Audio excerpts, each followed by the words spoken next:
can't figure it out, don't worry about it. As long as you can hear us, then you're good. But you're going to have to keep that headset on in order for the microphone to work well. Yeah. Move one ear off. Just move one of the ears off. There you go. And now you're just fine. Hey, John.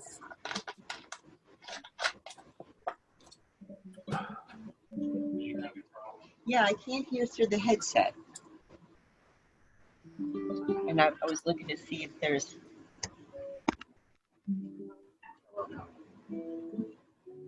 Hello? No.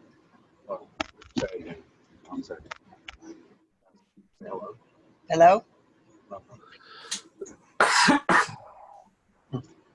No. You have settings. If you're using a Mac, you can go to Yeah, I know settings, there's settings. and then you go to They seem to be right.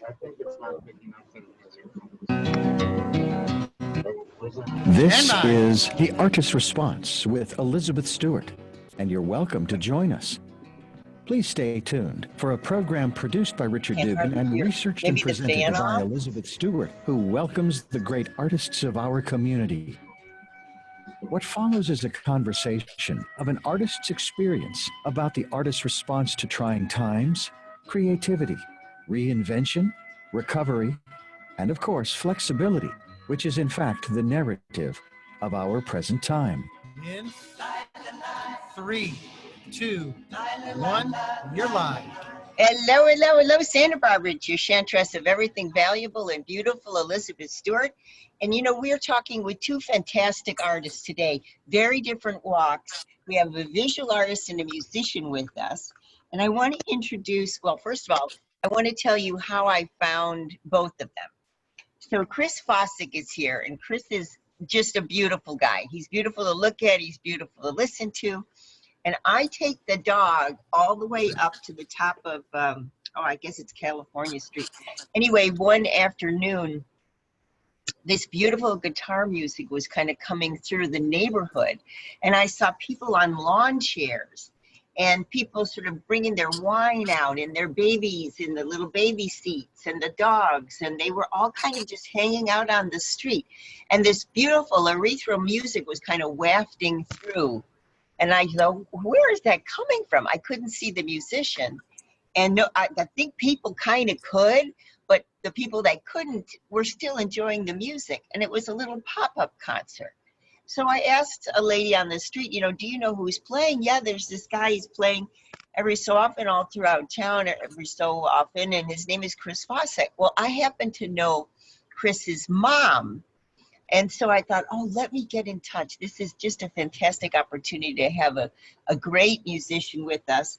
And then David is with us, and David Diamant has been on the show before. And the reason that David was on the show was I was passing our studio, which is on Santa Barbara Street, and I happened to look into the Magnolia Court, beautiful old antique apartments right next door.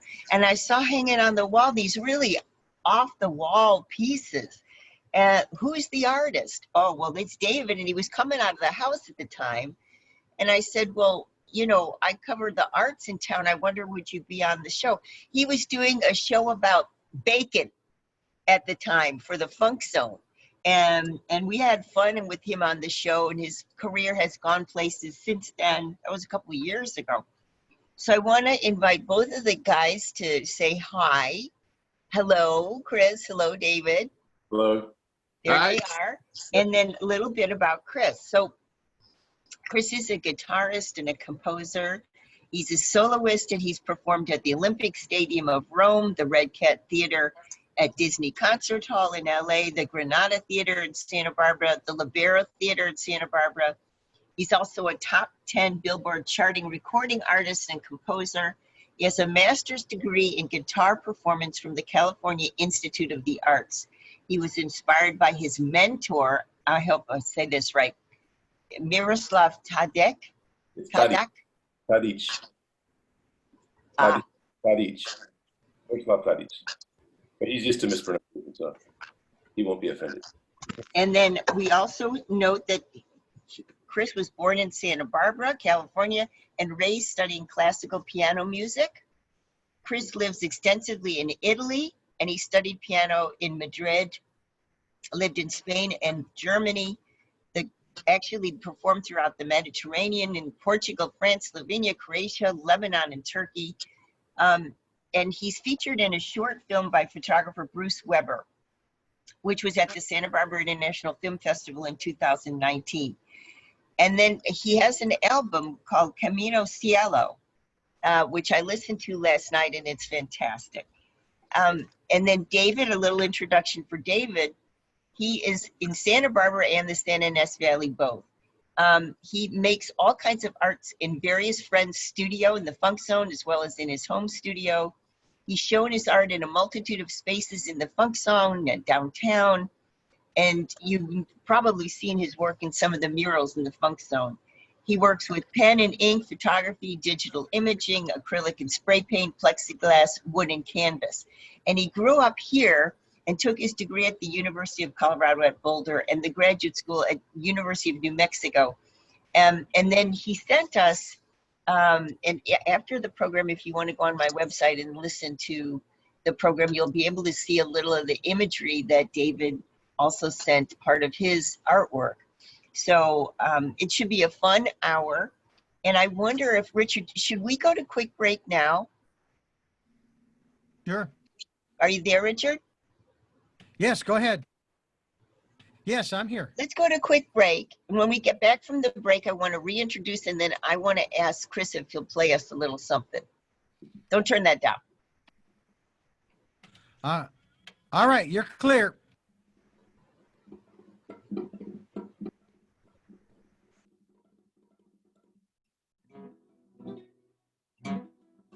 Hey, Elizabeth.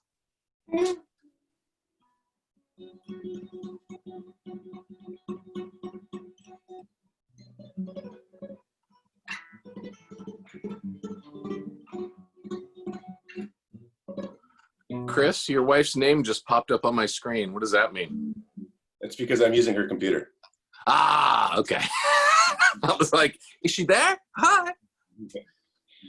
It's because I've stolen her name. Okay, fair enough. Call me Lila. You have great legs. It's going to work. Hey, Elizabeth, can you hear me? Probably not. They're both on the phone. Yeah. I feel like I should be on the phone. Right? David. I'm using my phone, so I can't be on. I just wanted to tell her how to pronounce my last name, but we did that dance last time she interviewed me, so I'm thinking I'm just going to forgo it. I always like to say diamante. I was going to say, I get a lot of diamante. Davide Diamante. Okay, you should all be able to hear each other right now. Okay.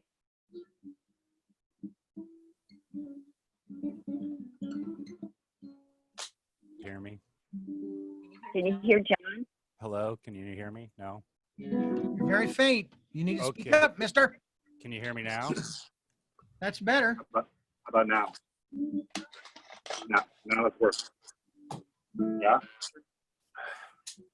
Hello, test. Hello, test. Now it's working? Not working. We'll just have to do the phone. Yeah, but yeah, you can do that. You can use the microphone on the headset and then listen through the phone. Not working at all. You guys can't hear me. Okay. No, I can only hear you through. To the phone. I got to beef up my resume if I'm going to be interviewed with you, Chris. All right, stand by, everybody. You coming through on the phone, Elizabeth, or the headset? Richard, I'm going to use the computer. Is this okay? No, you're sounding distant. Stay on the phone. So is it better on the phone or on the computer? Well, based upon what you're doing now, it's better on the phone, yes. One step ahead of misery. One step is all I have to take All right, stand by. Here we go. to be the In same old 3. you Put the handset up to your mouth, Elizabeth. 3, 2, 1. You're live. Welcome back to Elizabeth. We're talking with Chris Fosek and David Hedman We're talking about their wonderful art during this pandemic. And what I'd like to do is I'd like to invite Chris to play a little something. If you guys could see what I'm seeing, he's in his studio. He's in Santa Cruz right now, and he's got his guitar with him, and it looks fantastic. So Chris, introduce the play. All right. So I think what I'm going to play for you is a piece that I call From Water to Wind. And it really is kind of inspired by my fascination with transition spots, wherever that may be when one thing becomes another. And in this case, if you're underwater looking up at the surface, you'll see the surface shimmering. And if you're above the water looking down, you'll see the surface reflecting. At some point, there's a transition there where water becomes air and they intermingle. So those transitions, whether they're the beginnings of something like even just consciousness itself, when you become conscious, how conscious are you? Mingling, some of us more than others. Yeah, so this, and music itself, there's a point when it's born somewhere inside the composer, and you use an instrument to put it out there. Then there's a point when the listener hears it, and that there's that connection between the musician and the listener. And then from there, the listener can take it and go where they want with it. But this one's called From Water to Wind. So I'll play it for you.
Beautiful. Beautiful. Bravo. David's clapping too. Thank you. Fantastic. So when did you write that? Did you write that during the pandemic or was that before? No, that's a long time ago. In fact, I don't even know when I wrote that. It's on the album, I think. Yeah, I'm pretty sure it's on there. I may have written that initially for another project that had visuals. I'm not quite sure exactly, but it's a nice go-to in the morning. Start the day off right. So may I ask you, Chris, so you're doing these pop-up concerts throughout Santa Barbara, and I want to know the response of people. I mean, do you find the response has changed at all between now and the beginning of the pandemic? I mean, are people more responsive? Are they touched differently? It is completely different, and in an extraordinarily positive way. I could not have anticipated the reception that I have gotten from these little concerts, which I call open window serenades. So when the pandemic hit, and I'm sure like all my other musician friends experienced the same thing, basically in one day, we lost all of our work for about a year and a half. everything. So concerts, gigs, all the things that we do for work, gone. So I started thinking about ways that I could still connect with people. And of course, we can all do these Zoom things, but I think people are pretty tired of being stuck to their screens just to connect, and we miss that real connection that we have while being together in person. And music allows us to connect. Well, even if we're standing 10 feet apart from each other, we can all hear the same music and share that moment together. And that moment is really what's special to me about live music. And I enjoy that, and I crave that as a performer, that connection that you have with people, real people right there. And so I started this idea called Open Window Serenades, where I would say, I'll come to your house. All you have to do is open a window, and I'll be outside and I'll play for you, even if it's just one person. Awesome. Yeah, so I kind of put it out there just to see if people would be willing to have me come close to their homes, and everybody just jumped on it. So I started doing concerts in driveways, sidewalks, cul-de-sacs where people, would come out in front of their homes. I even did one recently for Fiesta that was on top of this guy's garage, and people in houses all around the neighborhood just came out and could hear it. And the feeling that I get as a performer for these things is absolute acceptance that I'm there to play music. There's nothing, if I'm playing in a concert hall, there's always that stress of, people are there, they paid tickets, they want to see good music. If you screw up, there's that judgmental side of things. And since the pandemic hit and I started doing these concerts, people are just excited to have live music. And as a performer, that's really a gift to be able to play and to give in that environment. It's really ideal. And I did not expect it. And it really have been some of the most rewarding performances that I've done ever. May I ask the difference in ages? I know that when I was looking at your Open Windows little clip on YouTube, there's different ages. There's children listening, and even so young as a little child in a car seat that's kind of sat next to you. That's my child. That's your child. Yeah, I take him to the Really? and then he steals the show. And what's his name? His name is Cruz, just like Santa Cruz. Ah, Cruz. Okay. Right now he's Cruzito. What I'm interested to know is, the different ages, how they respond. I know, my son now is 30 years old, and I've got my first grandchild. And when he hears music, he does the sign language for music, and then he dances, And so I'm thinking, well, how are the children responding vis-a-vis the adults? The adults are, when I've passed some of your concerts, the adults are drinking. So right there we know the adults are enjoying themselves. How are the kids reacting? The kids I don't think are drinking, but not yet. The thing about kids is kids are always a great audience because they're 100% honest. And they're never judging you. They're just looking at you, and if they like the music, they'll show you, and if they don't like it, they'll show you. So I've always loved playing for kids. It's fun, and their response hasn't really changed. I think they are excited that their adults are happy. I think they sense that. But kids are always a great audience. And do you think, how do people applaud? Do you hear them applaud? I mean, yeah. So there was one experience where I was playing in a guy's driveway, and he had a 3-story house with a deck on top, and so they were up there listening. And at one point he said, I could hear applause from around the neighborhood, and he said, "You can't see this, but I'm looking around, and people have come up on their rooftops and are listening." Nice. And, the whole neighborhood just kind of listens in, and I could hear those applauds from around. So that was really fun. that's amazing. That's beautiful. I want to ask a few more questions of Chris, and then I want to switch over and ask David what his response is. And I'm really interested to know two things. And I want to know if Chris has a role model for a musician that perhaps has gone through times of trouble like this, and does he have in his mind somebody that's a mentor or role model for these sorts of times? And what inspired him to do the Open Windows. And then I want to ask David for his inspiration on doing a whole series of the actual virus itself. And so he's done these paintings of the virus and the containment of the virus. and then the outward shell of they're just fantastic and colorful and interesting.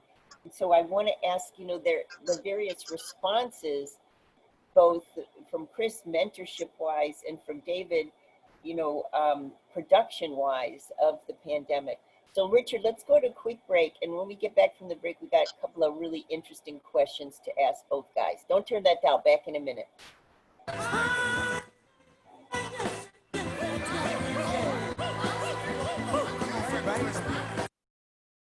You're clear?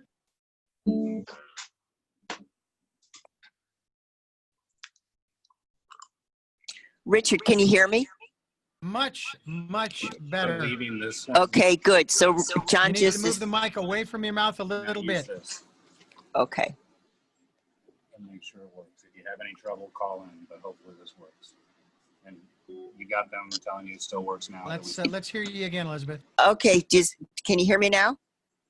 Yes, you're coming through loud and clear. You can actually Okay. move the mic away a little bit more. There you go. Now I've got Tilt it three down just a little computers. bit more if you can. The camera.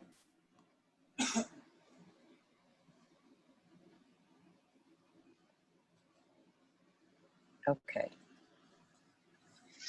So is this, I can work on making it work together. Hopefully, anyway.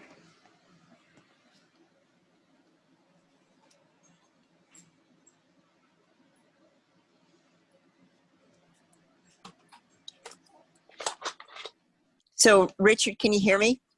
Yes, you're sounding very good, clean and clear. Okay, so we got one. Can you see that? Look at your. So we got one of these things that is like a little recording Yeah. camera, Uh-huh. and I don't know if this is causing problems, but that's anyway. It works well. It just, you know, it's not working now. Well, I'm curious, does that camera, because some of them does it have a microphone in it? If it This does, camera has a mic then in it. you need to go into the microphone settings to make sure you've chosen the headset and not the microphone. I have the same situation. I have a separate microphone. I have a camera with a microphone built in, but I have to reset my settings to get my headset to work with the microphone rather than the camera.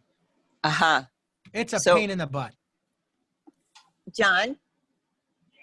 So Richard is saying that the microphone more than likely is in this, and he says he Yeah, you goes should into his check settings that and out. changes. Yeah, I'm just saying, check I it just out. figured that all out as soon as you told me it had a mic. I didn't know. All right, stand by. Here we go in 3, 2, 1. You're live. Welcome back. It's Elizabeth Stewart, and I'm talking with two wonderful artists, David Diamant and Chris Fosek. And, you know, I want to ask Chris basically what his response is and his role model. So, Chris, are you there? Yeah. So you're role model for such open windows, that your series is, you know, from the neighborhood. What gave you that inspiration, or who gave you that inspiration? Actually, it came from a friend of mine who's a visual artist. So I was, so I have this baby at home. Cruz. How old is Cruz? Now 7 months. But back in May or so, he was a lot younger, obviously, and needed a lot of attention. So it was hard to practice with him in the house, but he did like going to the park. So one day I thought, I'll take him to the park, and then I'll practice at the park. So we go to the park together, and I'm playing, and as I'm practicing, I've noticed that people are walking by, are stopping and listening, and I can tell that they really appreciate the live music and that there was something there. So then I'm talking to my friend who's Jesse Powell, who's an amazing painter, and I said, you know, I'm thinking about just grabbing my sound system and setting up in the middle of the park and just playing for people. And he said, well, that's a good idea, but what you should do is just contact your email list, all the people that all your clients and all the people that you've played for in the past, and let them know that that's what you're doing. And I said, why not? Great idea. So it was through that conversation that I got the idea to make the official Open Window Serenades happen. So I have a question. What's it been like? You know, it's been what, 5 months or so since the pandemic hit. So, and your baby's 7 months. So this is a pandemic baby here. Yeah, he was born right before. He was born in January. So we were very lucky to have a great hospital experience before things got really serious. Wow. So the raising of an infant in these times must be extremely challenging. It is, but I think there's some good and bad. So he's definitely a heavy distraction from what's happening outside. We were kind of on lockdown anyways. The hard part initially was that not getting any help from anybody. So it was just us. My parents live in town, as you know, and eventually we decided to let them join our pod and help us take care of him. So that was a big help. Besides that, it's been the main stress is just trying to figure out how to make a living as a musician when this is happening. And the thing is, I mean, it's a huge challenge, but artists are always facing these challenges, always. So when the rest of the world is hunky-dory, artists are on the verge of uncertainty always. So, you know, I think we're more resilient to this kind of thing. Obviously, it's a bit more difficult and hopefully eases up soon, but that's how it is. That's life as an artist. So do you have like a tip jar that you leave out? I mean, is there? I have, and then there's also this payment system called Venmo, and I have a little sign so people can pitch in through Venmo. And, you know, if I'm playing for 50 people and a lot of people give 20 bucks, it's not bad. Fantastic. It could be worse. Fantastic. You know, I want to talk with David a little bit. David, are you there? Yes. All right. So tell me about your inspiration. Right now, you know, when I was looking at your visual imagery, there's that coronavirus series. Where is that hanging, or is that for your own gallery, or tell me more? Well, I started it in April. Basically what was happening was I realized after a few weeks with the help of my girlfriend that I was becoming pretty obsessed, which is not uncommon for an artist. But every morning, the first thing that I was doing was going to the Johns Hopkins website to look at how many new cases there were and how it was spreading. And everyone's talking about it and people were wearing masks. And I just felt like I was being inundated with, and it's important to be informed, but I couldn't get away from it. And I didn't want to do pandemic art. I didn't want to do pandemic themed art. I wanted to do pretty art, or art that made people happy, or that. And so I was working at the same time. I was around the time where in January and February, where the Monarchs used to cruise over to Elwood. And I used to go see the big kaleidoscopes of monarchs. And last few years going out there are less and less and less. And so I was making the butterflies, and that was sort of balancing out the fear and the anxiety of the pandemic stuff in my brain. And then one day I kind of got a little frustrated and started drawing and started just thinking about, when I think about pandemic, the scary part and the fear part, what do I think about? So I started making lists, and I have a sketchbook, a journal that I carry around with me. And I just started sort of making lists of all the different visual imagery, or I call them assets of the pandemic, and started drawing those sort of individually. And then I kind of got on a roll, which is what I do when I'm creating a series. I start one, and then while I'm making that one, I'm coming up with the idea for the next one, and the next one, and the next one, and I'm making like notes as I'm doing these images. And it was at first very therapeutic. It was helping me work through my own issues, or the issues that I heard people, their concerns. And then something interesting happened after and I was like, all right, I'm going to do one every day since I don't have other stuff going on right now. I'm going to do one every day, or two every day, and just focus and focus and focus. And so I I wanted to sort of go through it. And unfortunately, what ended up happening was, or fortunately, because it was part of the journey, is I started getting headaches, and I started having an upset stomach while I was making this art. And I was oblivious to the fact that maybe it was the subject matter. I didn't think about it at all. I was like, well, this is weird. I'll take some Advil. I'll take a Pepto pill. I'll be fine. And then after about 3 or 4 days, the light bulb went on. And so I stopped making them for a week or two. And my stomach ache went away and my headache went away. And I thought, okay, so now your art is not helping you work through this. Now your art is providing you with more anxiety. And while I was posting them on social media for that first, let's say 4 to 6 weeks, I got a lot of interesting feedback, a lot of compliments, a lot of positive stuff. But as you know, when you put stuff out there on social media, you're susceptible to the criticism. You got to take it with a grain of salt. A lot of people, I had some people unfollow me. I had some people in groups say that I belong to online, asked me if I would please not post those because they were getting feedback from others that they were causing fear and anxiety. And I'm smiling now, but at the time I was like, well, while I don't want to cause fear and anxiety by something that I produce visually, the fact that it's having a visceral reaction from people and the fact that I was having those feelings when I was creating it is a success to me. Plus, I really like them. Now, that being said, I've not shown them anywhere in person because of what's been going on.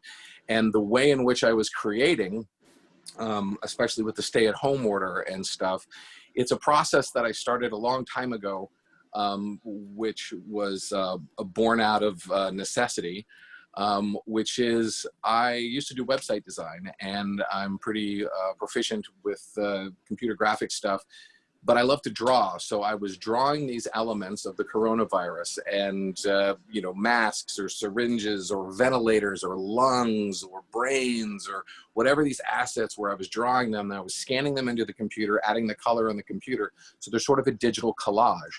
I look forward to someday printing them all out and having them be big and maybe adding some acrylic elements for texture and that type of thing. But right now they just exist as pen and ink on paper and zeros and ones. So that's pretty much the soup to nuts of that series. What an interesting story. I mean, the idea that to face something that's an artistic product of a reaction causes that kind of, like you say, unfriending, please don't do this kind of thing. It's proof of the power of your work. Whether or not it's palatable to some people or not is another question. But, you know, when any new work comes to the public attention, I mean, I think of Beethoven's Eroica, you know, causing people to get up and leave the theater because they didn't like it. They thought it was too new a wave, you know. So this is a really interesting reaction that the imagery pulled that kind of emotion out of people. Yeah, I'm proud of it. I'm absolutely proud of it. I don't wish ill will on anyone. I don't want someone to feel bad when they look at something, but at the same time, this is not, these aren't happy. Yes, there are happy things going on, but whether you're talking about politically or you're talking about the pandemic or whatever, like they're not particularly happy times, and that's okay because that makes the contrast of the happy stuff stand out even more, and we need that. It's the sweet and the sour thing, and the, you know, the light and the dark thing. Like we need that. It's just tough when you're in the muck sometimes to see the brightness. So I want to do more. I was creating them, looking at that, the number go up, and I was like, okay, 500,000, 1 million, 2 million. I'll do one at 3 million. I'm working on one now. It'll be ready when we get to 5 million, whatever. And then, you know, we got to like 10 or something, and I was like, this is ridiculous. I can't. So I had to. It sort of helped me curb my behavior, I guess, to have it be more to be more healthy. And I have to give credit to Amy Butcher, my partner in life. She is a therapist for the VA, and I don't even think I knew the word mindful before. We started living together like 6 years ago. She's been extraordinarily helpful for me to be self-aware during that creation stuff. So I give her lots of love for that. Oh, that's a fantastic story. Hey, Richard, are you there? Should we go to quick break? Richard? Well, Yes, go ahead. Okay, so let's go to quick break. And when we get back, I want to hear a little bit. I would like both of our artists to think of a question for each other. So Chris, think of a question for David, and David, think of a question for Chris when we get back from the break. Don't turn that dial. Back in a minute with Chris Fosek, David Diamant, and Elizabeth Stewart. Hey, Elizabeth. Okay, we're clear. You don't need to wait for me to verbally respond. If I give you the thumbs up, I hear you. I can't see you. You're not on split screen. I'm on John's little tiny device here because nothing else is I got you. working. Okay, I'll talk to you. Not a problem. This is what it's like when you live with somebody who's a techie. He's got all this gear and none of it is working today. Question for Chris. Yeah.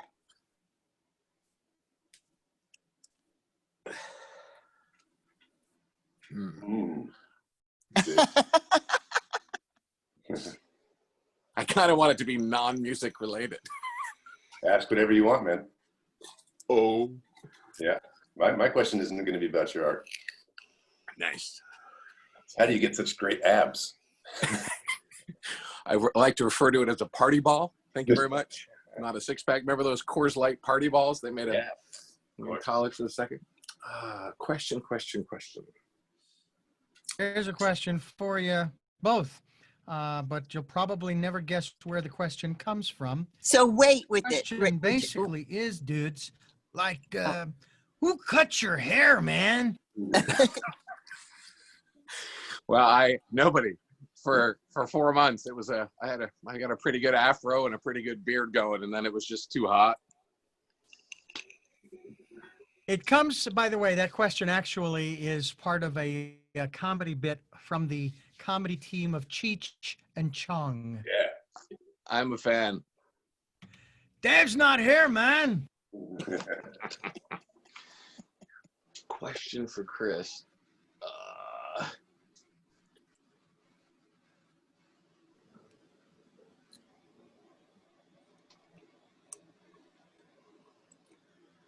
I got nothing right now. You're asking my favorite flavor of. What kind of guitar is that, man? I know your favorite flavor of gelato's warm clam yogurt.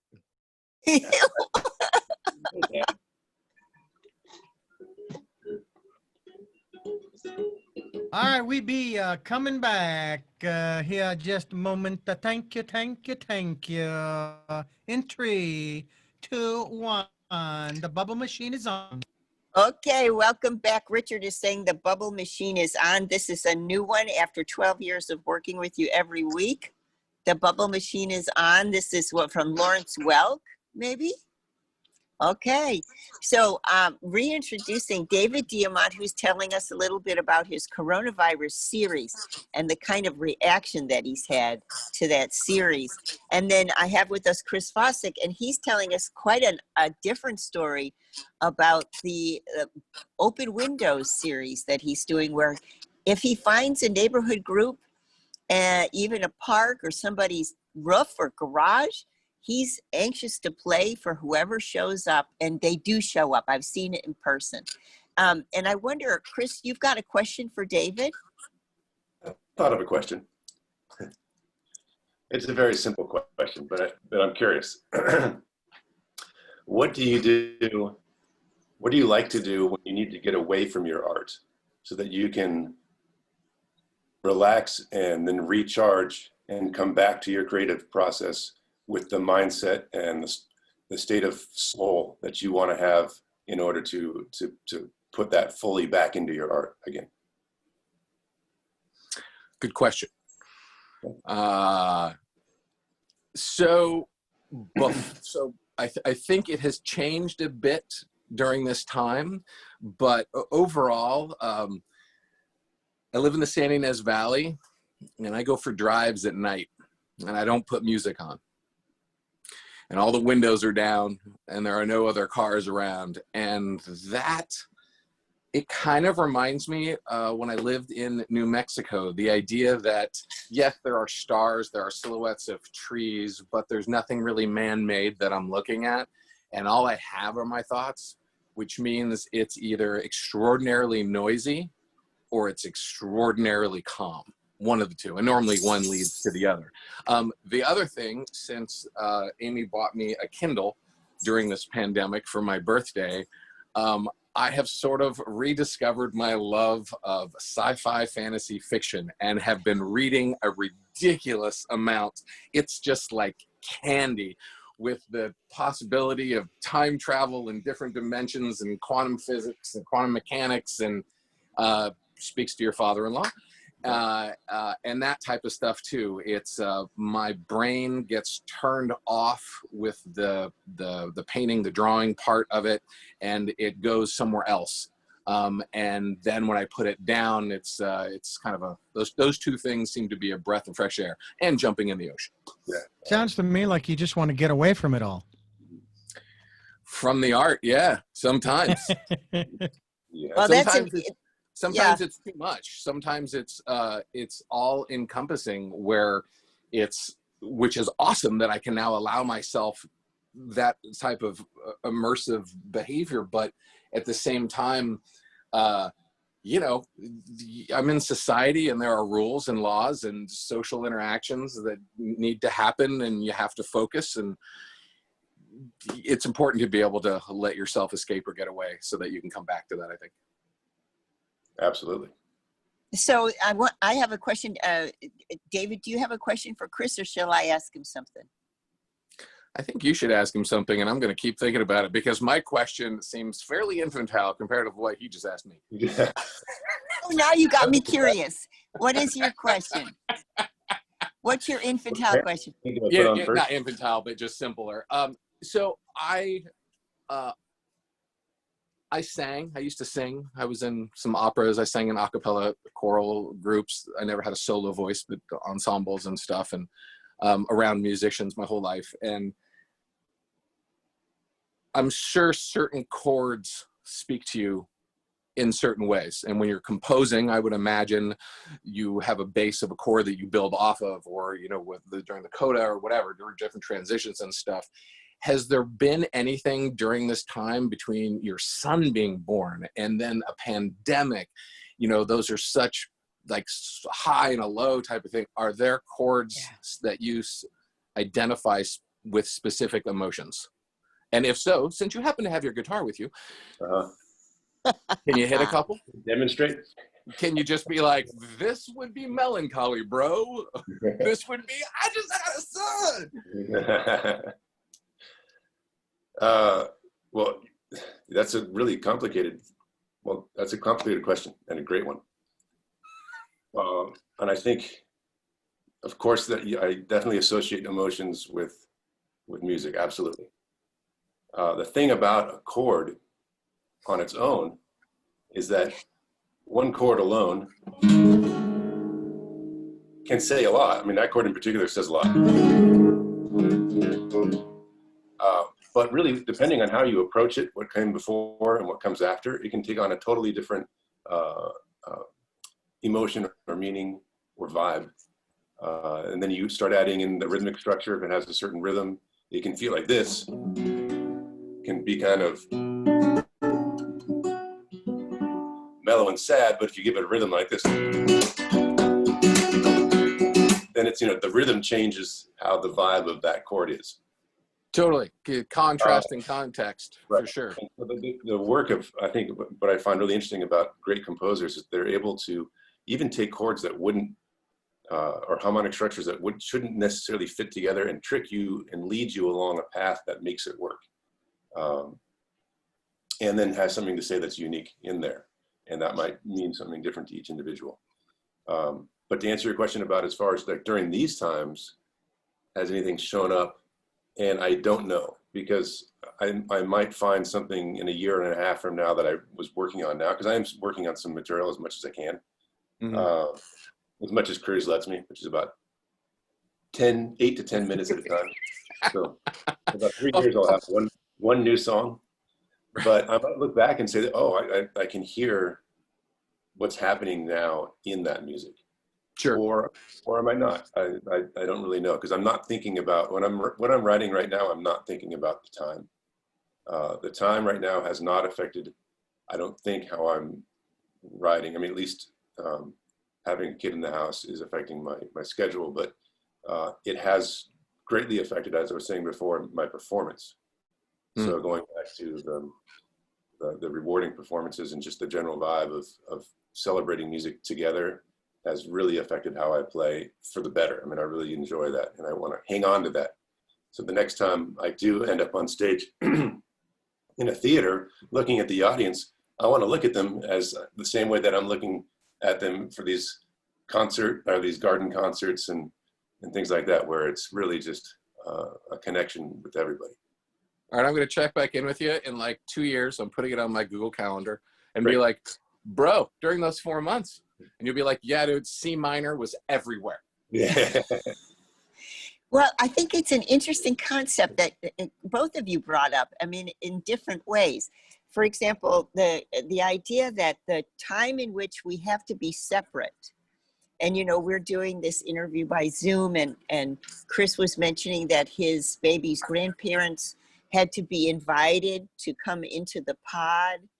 I haven't really seen my grandchild because of this. It's an interesting time. So we're separated, but the theme of the art in both of the cases, both Chris and David's case, the idea of the art is bringing a closer intimacy between the artist and his public.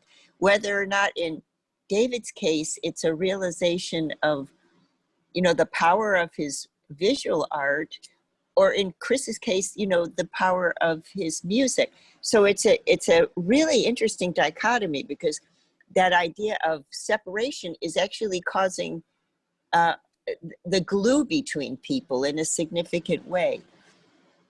So I'm sort of hearing the same theme from both artists here, David Diamant and Chris Fosek. And Chris, I want to circle back to a question that I didn't quite get an answer to, which is, do you have in your background, I know you've got great mentors in your life, and I was mentioning Miroslav Tadic as one of your great mentors. So who is inspiring you right now? I know that you've got a young, newborn in the house, but who's inspiring you right now? Is there a model for you?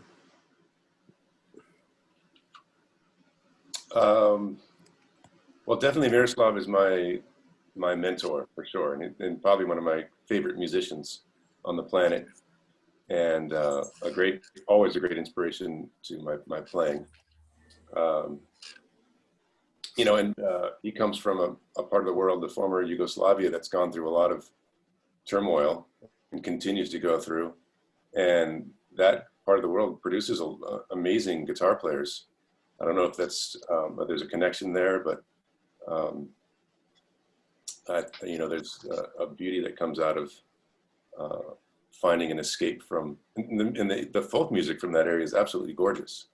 So I'm always inspired to take some of the simple folk melodies and try to arrange them in a way that makes sense to me.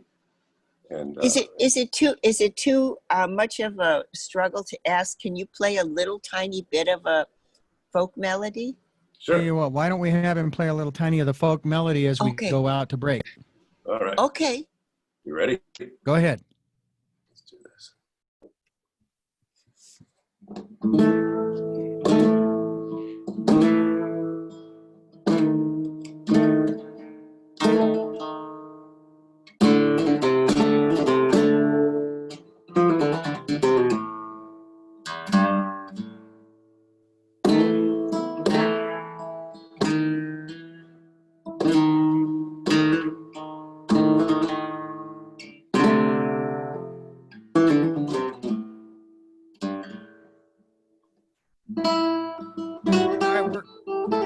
we're clear.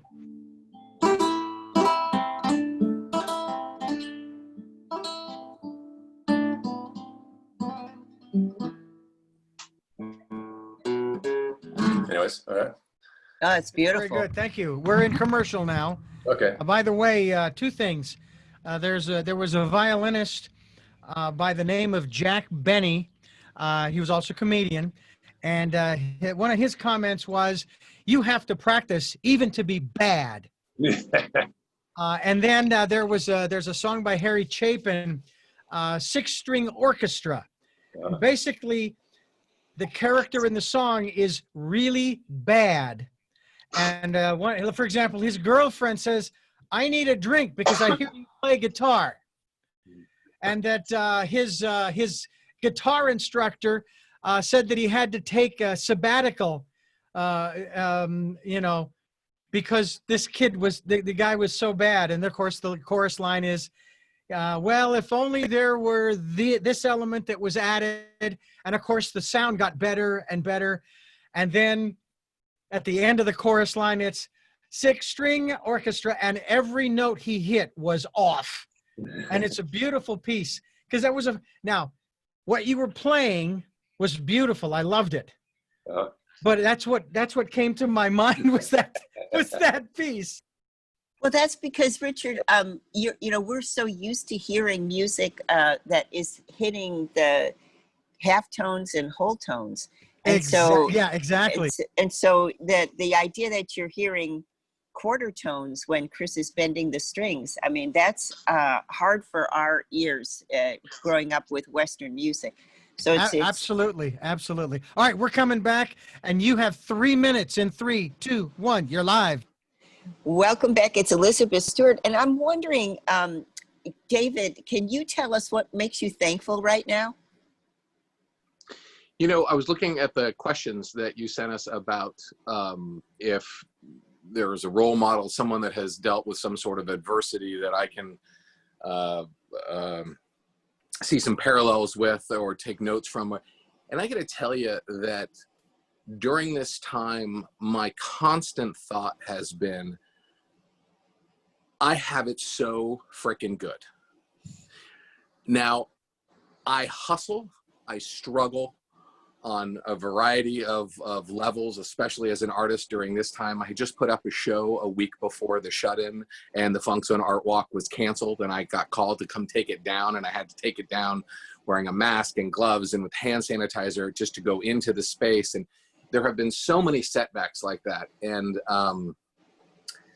I just have to say, overall, I mean, I have the studio that I'm sitting in. I live with someone that loves me, and I love them. My parents are healthy. My sister and her family in France are healthy.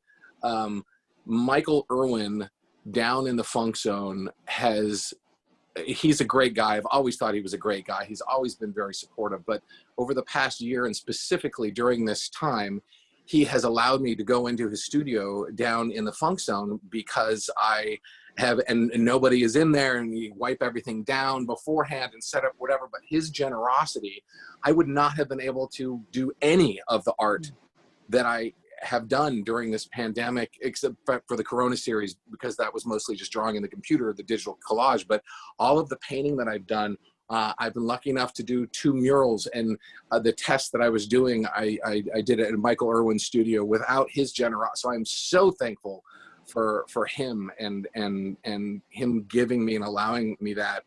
Just in general, you know, I hear stories of backbiting and artists going like, I can't believe he sold that for that much, or like whatever. And I will say that during this time, I have seen more and more artists being supportive of each other. Like, just be happy that someone was able to create that, or be happy that someone was able to sell that, or what have you. I think just overall, in general, during this time, it has made me thankful for everything that I have. And I feel like I'm pretty thankful normally, but even more so during this time, that just, there are so many people that are worse off.